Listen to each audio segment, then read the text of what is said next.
There's one stock that is about to break out, in my opinion. The company is down a ton from its highs. I can give you an exact number in just a second. And everyone's been talking about it for 6 to 9 months. When is it going to bounce? When is it going to bounce? Well, it started to bounce. The capitulation appears to be over. And now it's setting up for another opportunity with low risk to buy it. So if you missed out the first opportunity to buy United Healthcare, UNH is the ticker, when Warren Buffett bought it, well, guess what? Now you have another opportunity. Let's jump into the chart. And if you haven't hit that like button yet, help the YouTube algo find these videos. And let's get started. This is Sam Putnam. This is Sam Putnam. This is Sam Putnam. This is Sam Putnam. This is Sam Putnam. This is Sam Putnam. This is Sam Putnam. This is Sam Putnam. So here's the Buffett buy, okay?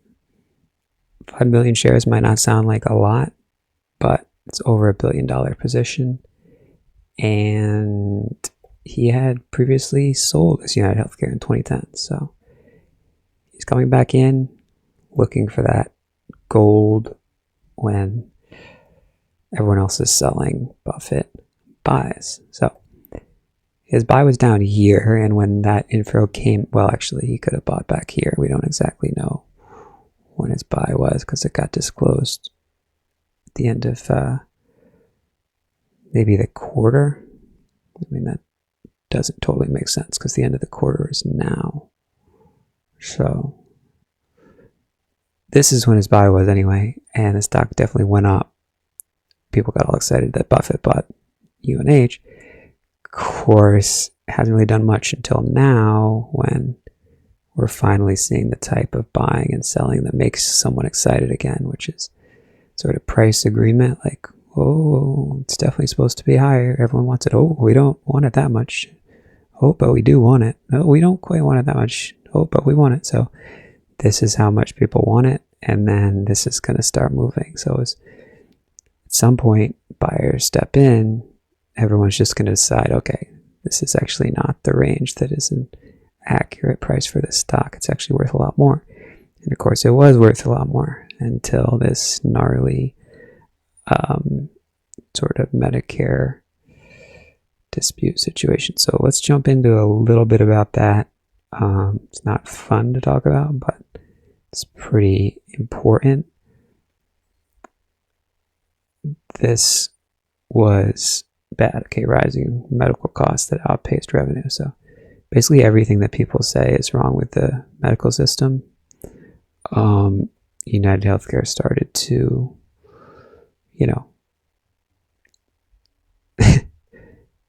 they weren't totally causing customers to have a bad time. Okay. It was costing more on their end as well. Okay. I'm not gonna try to play both sides here. I'm just putting on the investor hat and saying, look, this was a problem for this company that we're trying to buy. Okay.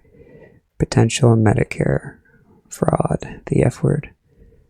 This is bad too, but this was back in 2024 and this drop was in April. Okay, so it actually held up through all the tariff stuff because I have to assume it's because best businesses are healthcare and education and, well, not Chinese education. Let's see what that Chinese education company did not do so hot. But this is sort of an anomaly. I shouldn't have changed the subject like that. United Healthcare was doing fine with the tariffs, and then the Medicare and rising costs just crushed them. Okay, so it wasn't entirely understood by most people. I think we can all agree on that, why it went down this much, but people were trying to buy it here, here, here. You see, I tried to buy it here, here, and then finally dip buyers, if they were somewhere in here, found the bottom. But really, a lot of buyers came in after Buffett bought it. Okay, we can see some of that volume here. This is selling volume. You see how this line is red? And we see the stock went down too as well. So we know that's a bunch of people selling. So yes, every sell is met with a buy, but that still sort of indicates that it's not like the kind of volume over here that comes with an increase in price. That's about as straightforward as we can say it, right? I mean, people bought it. You can see how many people bought it. The stock went up. So, as far as the actual price again, we can jump into that in a second. It's kind of boring, but as far as United Healthcare, yes, it is this company, okay? So, they also have that sort of tailwind going against them. And then they have had some revenue declines. So, this was the big catalyst, okay? Buffett buying it. And we can sort of look at the big names that are in the same breath. Humana, right? Cigna, I know that one. And CVS actually just broke out, which is kind of good. I mean, it wasn't really a breakout. It sort of failed, actually, but it definitely looks like it could be getting towards a level that's interesting. At least it's not breaking down. Cigna doesn't look great. And Humana, is that HUM? Doesn't look great either. So all these stocks are sort of not, this is not a hot sector, but it hasn't been for a while. So, I mean, if we look at, this is April, if we look at Cigna in April, started going down in April as well. Humana started going down in April as well. So they all sort of dragged each other down. I think UNH definitely bore the brunt of it, but that's why we're talking this as a bottom bouncer opportunity. And to look at the price levels, the reason it's interesting now is you can give a stab at it. You can risk a few dollars and you can make 20, 30, or even more. And, just to get up here is more than $30. And this is typically where most people even start to look at a stock, is when it's over this green line. And the reason they do that is because, well, let's take a look at some stocks as an example. Once a stock gets over the green line, it starts to get a lot of buying activity. And we can sort of verify that some more. Look at some other random stocks. Look, this one literally, Netflix bounced off the green line. Now, was that the tariff bottom? Maybe it was, okay, but we can just start to see some patterns here, and I'm talking about the most consumer-facing, well-known stocks. Spotify, again, a little above the green line, but so what is this magical green line? Well, it is the 200-day moving average. There's nothing super special about 200 days, except it's widely the default for a lot of brokerage charting softwares, and I'm sure it became the default from people in the trading pits, and even before that, talking about 200 days being one of the first or one of the most widely used indicators. We don't have to read too much into it. Let's just say if you open up Robinhood, it's going to have this green line on it, and you didn't even put it on there. So that's why we want to keep an eye on it, because the more people keep an eye on something, the more it is likely to have an important price move around that line. And we could give an example. Let's look at Tesla. There were millions of eyes on this base. People have just been licking their chops, being like, all right, when is the Trump Elon stuff going to get over? When is the robotaxi stuff going to get really exciting?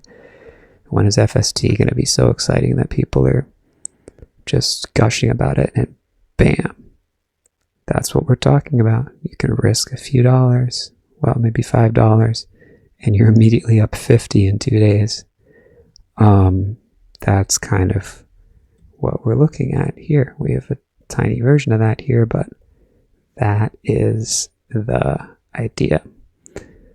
So, is there a perfect day to buy it? No, but this is a pretty good time to take a look at it. PBMs are kind of the profit centers and also under scrutiny.